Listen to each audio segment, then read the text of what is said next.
11장, 12장을 통하여 사람들이 예수님의 말씀에 반응하는 모습을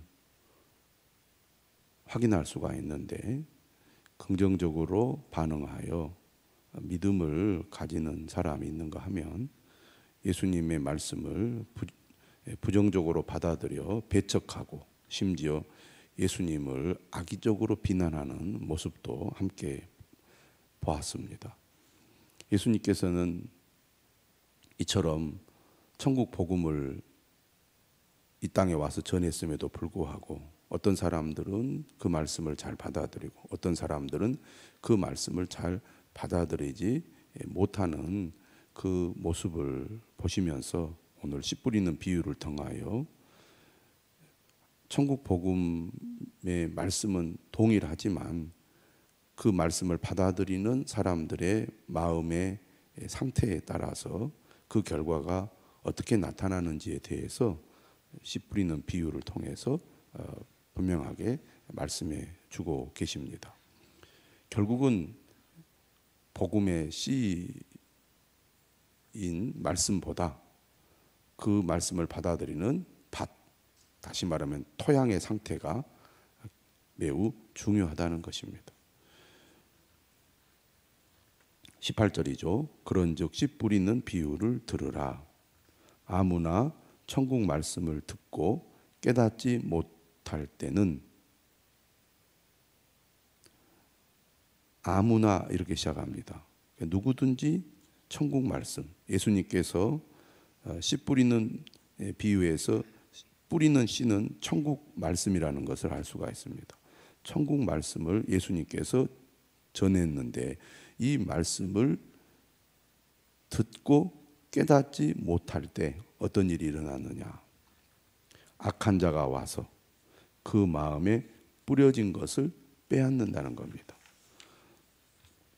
씨 뿌리는 비유의 내용을 보면은 13장 4절에 씨를 뿌리는 자가 뿌리러 나가서 뿌릴새 더러는 길가에 떨어짐에, 이 딱딱한 길가에 씨가 뿌려졌을 때 밭두렁 같은 것이겠죠. 옆에 이렇게 새들이 와서 먹어버렸습니다. 씨가 땅속으로 들어가야 되는데 딱딱한 이 길가에 뿌려져서 그대로 이렇게 노출되어 있는 상태인 거죠. 그러니까 새들이 와서 다 쪼아 먹어 없애버렸다는 것입니다. 씨가 땅에 떨어져서 뿌리가 나면서 싹이 나야 되는데 그럴 기회를 완전히 이제 잃어버린 것입니다. 여기에 대해서 예수님은 오늘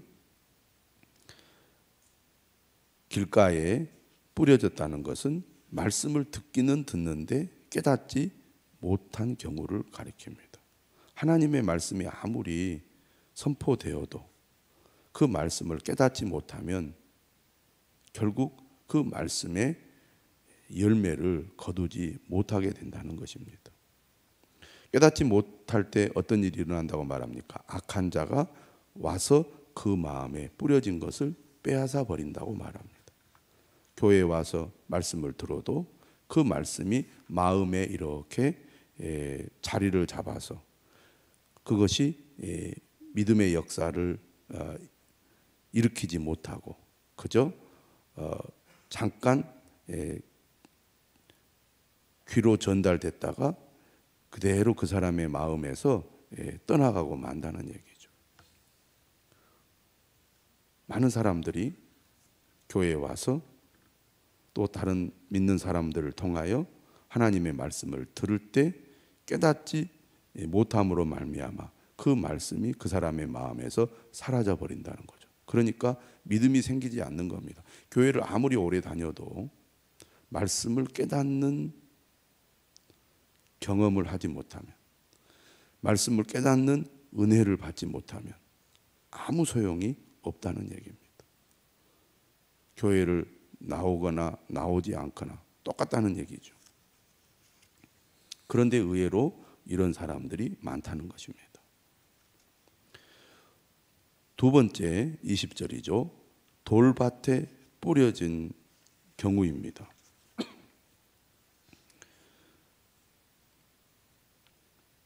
5절에 보면 더러는 흙이 얕은 돌밭에 떨어짐에, 흙이 얕은 돌밭입니다. 그러니까 흙이 어느 정도 이 두께가 있어야 뿌리가 밑으로 내려가면서 위에 싹이 나고 이제 열매를 맺을 수 있는 상태가 되는데, 흙이 깊지 않으니까 싹은 나오지만 어떤 일이 일어납니까? 해가 돋은 후에 타버리는 거죠. 왜? 뿌리가 없으므로 말랐기 때문이라고 말합니다. 여기에 대해서 예수님은 어떻게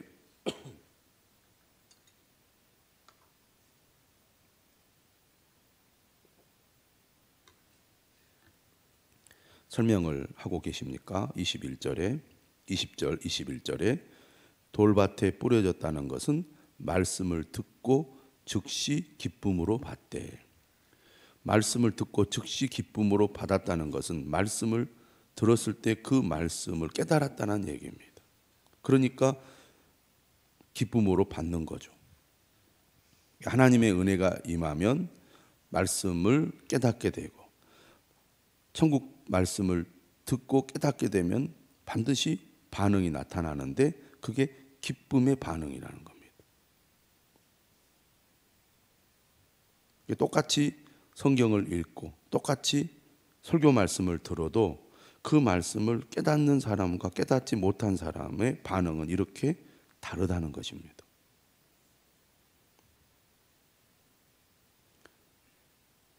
그런데 이렇게 즉시 기쁨으로 받아도 21절, 그 속에 뿌리가 없어 잠시 견디다가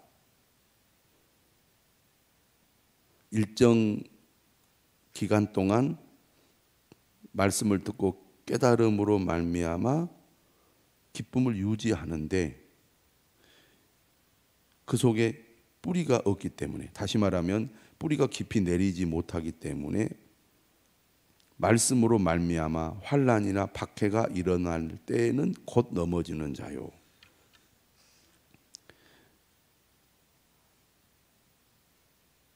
믿음으로 살아가다 보면, 말씀을 따라 살아가다 보면 반드시 환난이나 박해가 일어날 수 있다는 얘기입니다.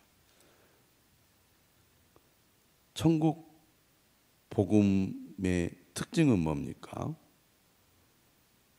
이 세상에서 우리가 모든 것이 풍요롭고 걱정 없는 삶을 살도록 해주는 것이 아니죠. 오히려 믿음의 삶이란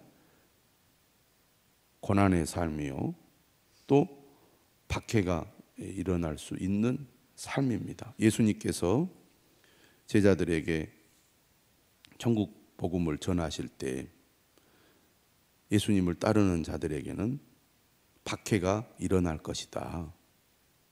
그러나 끝까지 견디는 자는 구원을 얻으리라 분명하게 말씀하셨습니다. 그런데 누가 끝까지 견딜 수 있습니까? 말씀을 듣고 깨닫는 자요. 단순히 말씀을 듣고 깨닫는 것으로 그치지 않고 그 말씀이 깊이 뿌리를 내린 사람, 그러한 사람이 환난이나 박해가 일어날 때 견디어 낼 수 있다는 얘기입니다. 은혜를 받으면 기쁨이 생기기 때문에 즐거운 마음으로 또 열심히 신앙생활을 해 나갑니다. 그런데 말씀이 깊이 뿌리를 내리지 못하면 어떤 일이 벌어진다고 말합니까? 어려움을 당했을 때 흔들린다는 거죠. 그리고 그 어려움이 계속되면 넘어져서 믿음에서 떠나게 된다는 거죠. 교회에 오는 사람들, 하나님의 말씀을 듣는 사람들 가운데는 깨닫지 못하는 사람도 있지만, 말씀을 듣고 깨달아 기쁨으로 신앙생활을 하다가 어려움을 겪어서 교회를 떠나는 사람들도 아주 많이 있습니다. 다시 말하면 첫 번째 사람이나 두 번째 사람은 신앙적으로 다 실패한 사람입니다. 이런 사람들이 많은 거죠. 그 다음에 세 번째 비유는 가시떨기에 뿌려진 경우입니다.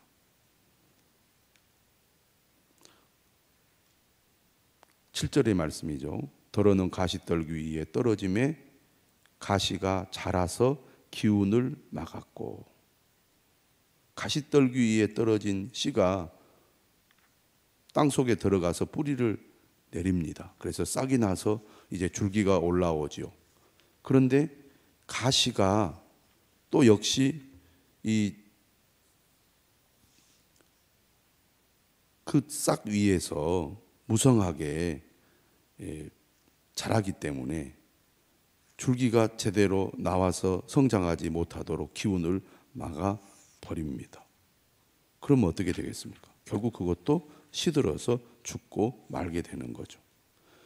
이 경우에 대해서 예수님은 22절에 이렇게 해석을 하고 있습니다. 설명을. 가시떨기에 뿌려졌다는 것은 말씀을 들으나 세상의 염려와 재물의 유혹에 말씀이 막혀 결실하지 못하는 자요. 이 사람도 결국 믿음에서 떠나게 됩니다. 믿음을 잃어버리게 되는 거죠. 왜? 무엇 때문에? 세상의 염려와 재물의 유혹 때문입니다.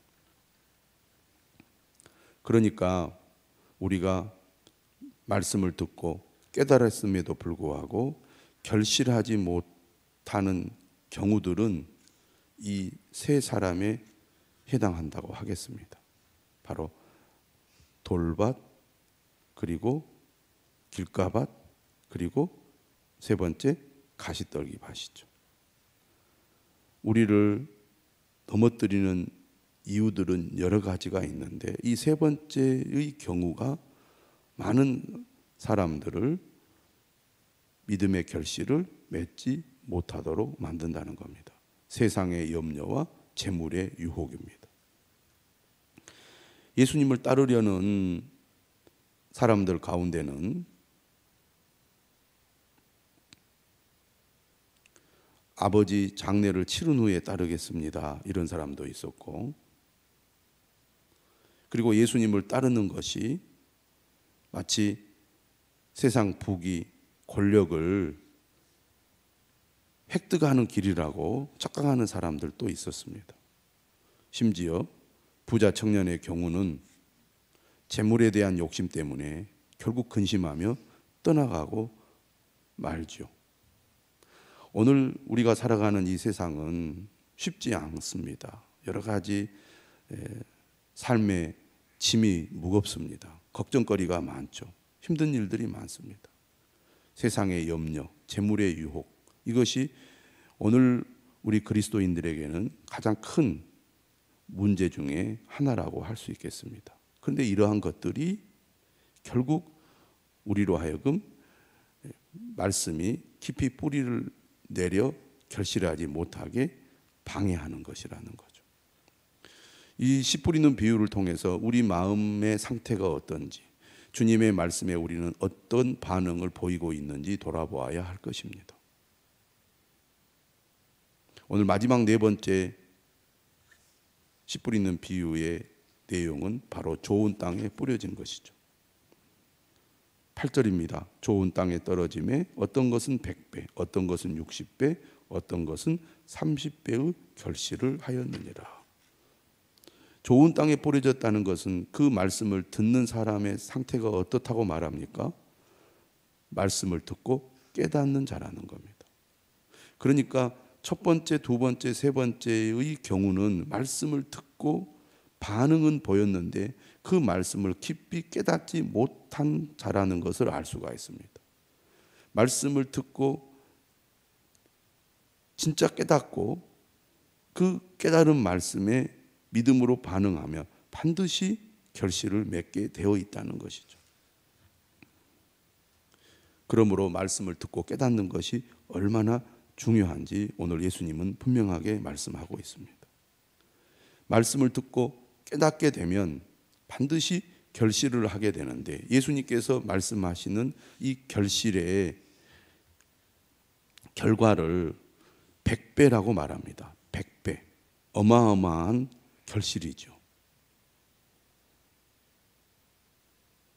마태복음은 순서가 100배, 60배, 30배 이 순서로 예수님께서 말씀하고 있는 것을 볼 수가 있습니다. 이처럼 말씀을 듣고 깨닫는 것이 중요하다는 것이죠. 지금 우리의 마음의 상태는 어떻습니까? 예수님의 말씀을 듣고 믿음으로 반응하고 있는 그러한 마음의 상태입니까? 아니면 가시떨기나 돌밭이나 길가와 같습니까? 똑같이 교회를 나와서 똑같이 예배를 드리고 똑같이 말씀을 듣고 똑같이 말씀을 읽고 묵상함에도 불구하고 전혀 말씀을 깨닫지 못한다면 정말 안타까운 일입니다. 말씀을 듣고 반응은 하나 그것이 깊이 뿌리를 내리지 못하고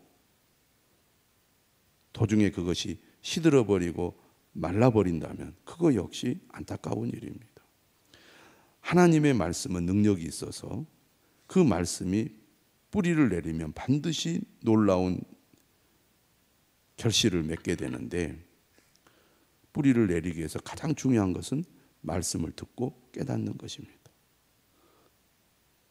말씀을 듣고 깨달으면 반드시 변화가 일어나는 거죠. 100배의 결실을 맺는다는 것은 엄청난 일이 일어난다는 것입니다. 이만큼 하나님의 말씀이 그 사람의 마음에 들어와서 역사하면 이런 놀라운 일이 일어나는데 오늘 우리는 신앙생활하면서 하나님의 말씀을 들으면서도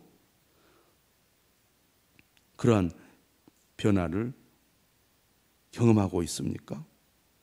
경험하지 못하고 있다는 것은 우리가 말씀을 깊이 깨닫지 못하고 있다는 것입니다. 안타까운 일이죠. 우리의 마음밭이 좋은 땅이 되어서 그 말씀이 뿌려졌을 때 깊이 뿌리를 내려 결실을 맺을 수 있는 그런 사람이 우리가 되어야 하지 않겠습니까? 그러한 마음밭이 될 수 있도록 우리가 하나님 앞에 회개하며 나아가야겠습니다. 간절한 마음으로 우리가 하나님 앞에 기도해야 되겠습니다. 하나님, 우리의 마음밭이 갈아엎어져서 말씀의 씨가 우리 마음속 깊이 뿌리를 내릴 수 있도록 하나님 도와주시옵소서. 성령의 은혜를 부어 주옵소서. 미국 자그마한 땅인 에즈버리 대학에서 학생들이 회개하며 찬양하며 계속 떠나지 않고 기도하는 가운데 그들이 다시 한번 영적인 각성을 하고 있는 것은 그들의 마음밭이 좋은 땅으로 바뀌었다는 것을 의미합니다.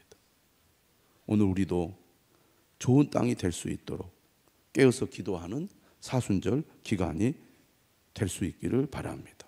자신이 가시떨기 밭의 상태인지도 모르고 돌밭의 상태인지도 모르고 아무 감각이 없이 그저 교회만 왔다 갔다 하거나 형식적인 신앙생활에 머물러 있다면 우리가 애통해야 하며 하나님께 기도해야 되겠습니다.